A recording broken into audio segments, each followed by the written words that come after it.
How to fix can't change my ID username on Rednote app. Hi guys, welcome to our channel. Let's begin. In this video, I will guide you on how you can fix if you are not able to change your ID or username on the Rednote app.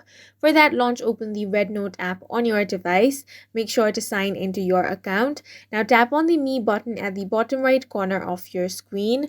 Now tap on Profile. Here you have the option of your name and ID. If you tap on this, you should be able to change it. So if you just go ahead and edit this name and tap on the save option, you are able to change it. But if you are not able to change your ID or username and you're getting some kind of error over here, then to fix this, head back. Now tap on this gear icon to open up your settings. Now tap on clear cache. Go ahead and tap on OK and clear the cache.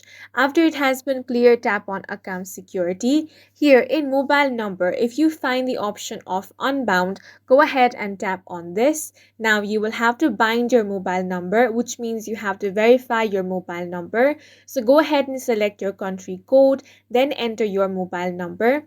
Now tap on Get Code. Once you receive the OTP code in the SMS, you want to simply enter that code. Then go ahead and bind your mobile number. After your mobile number has been bound, you want to head back, tap on Profile, and now you will be able to change both your ID and username. And that's it for this video. If you found it helpful, please make sure to hit the like button and subscribe for more videos like this.